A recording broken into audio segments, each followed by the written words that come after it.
वादा किया, वादा निभाया। 14 महीने में 5 गारंटियां पूरी। ओल्ड पेंशन स्कीम लागू। युवाओं के लिए 680 करोड़ रुपए की राजीव गांधी स्टार्टअप योजना शुरू। सरकारी स्कूलों में पहली कक्षा से इंग्लिश मीडियम शुरू। दूध पर एमएसपी देने वाला हिमाचल बना देश का पहला राज्य। गाय का दूध 45 रुपए प्रति लीटर और भैंस का दूध 55 रुपए प्रति लीटर खरीदेगी हिमाचल सरकार। इंदिरा गांधी प्यारी बहना सुख सम्मान निधि योजना। 18 साल से ऊपर सभी पात्र बहनों और माताओं को 1500 रुपए मिलेंगे प्रतिमाह। सूचना एवं जनसंपर्क विभाग हिमाचल प्रदेश सरकार द्वारा जनहित में जारी। हिमाचल में आज होगी कैबिनेट की मीटिंग। शिमला में शाम 6 बजे कैबिनेट की बैठक होने वाली है। सीएम सुखविंदर सिंह सुक्खू ने अचानक ये बैठक बुलाई है कैबिनेट की। आज हिमाचल में कैबिनेट की बैठक होने वाली है। मुख्यमंत्री सुखविंदर सिंह सुक्खू की अध्यक्षता में ये कैबिनेट की बैठक बुलाई गई है। अचानक आपको बता दें, सीएम सुक्खू ने कैबिनेट की मीटिंग बुलाई है। शिमला में शाम 6 बजे कैबिनेट की बैठक होने वाली है। कई ऐसे मुद्दे हैं जिनको लेकर कैबिनेट मंत्री चर्चा करेंगे। कई ऐसे एजेंडे हैं जिनको बैठक में रखा जाएगा। सीएम सुखविंदर सिंह सुक्खू ने अचानक ये बैठक बुलाई है। उनकी अध्यक्षता में ये बैठक होगी। शिमला में शाम 6 बजे कैबिनेट की बैठक होने वाली है।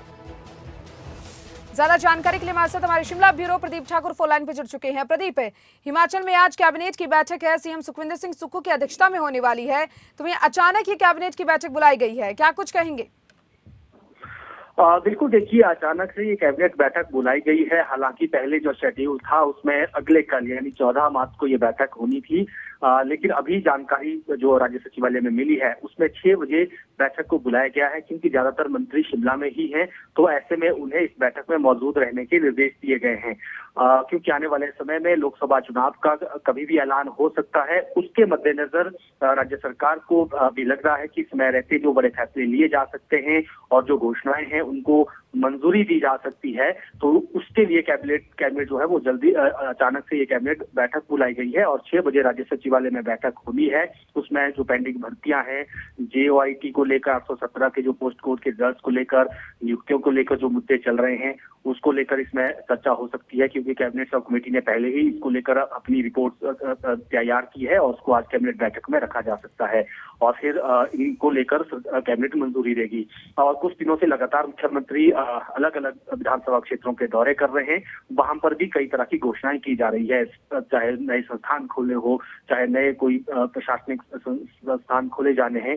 इस तरह की घोषणाएं मुख्यमंत्री ने की है, तो उनको भी कैबिनेट में मंजूरी दी जानी है। क्योंकि अचानक से ये बैठक बुलाई है तो ये तय है कि कोई बड़ा फैसला इस कैबिनेट बैठक में होगा और ज्यादातर ऐसे फैसले होंगे जो क्षेत्रीय स्तर पर, जो ग्रामीण क्षेत्र स्तर पर या विधानसभा स्तर पर असर डालते हो, लोगों से जुड़े हुए हो सीधे तौर पर, चाहे वो कोई स्कूल खोलने की बात हो, चाहे हॉस्पिटल खोलने की बात हो या कोई और सरकारी कार्यालय खोलने की बात हो, उससे जुड़े फैसले इस कैबिनेट बैठक में हो सकते हैं। तो बाकी देखना ये होगा जब बैठक खत्म होगी उसमें और क्या महत्वपूर्ण एजेंडा आते हैं। बिल्कुल प्रदीप, जिस तरीके से आपने कहा कि बैठक अचानक यहाँ पर सीएम सुक्खू ने बुलाई है और कई ऐसे बड़े फैसले हैं जो इस बैठक में हो सकते हैं, मुख्य रूप से कौन सा ऐसा मुद्दा है, कौन सा ऐसा एजेंडा हो सकता है जिसके ऊपर मुख्य रूप से इस कैबिनेट में चर्चा हो सकती है? प्रदीप, बिल्कुल, देखिए जो मुख्य रूप से जिस एजेंडे को लेकर चर्चा है उसमें यही लग रहा है कि जो बेरोजगारों से जुड़ा मुद्दा है और इसमें जो पेंडिंग रिजल्ट्स हैं, कई समय से रिजल्ट नहीं निकले हैं और कई जगह नियुक्तियां होनी है, उनको अपॉइंटमेंट मिलनी है, वो नहीं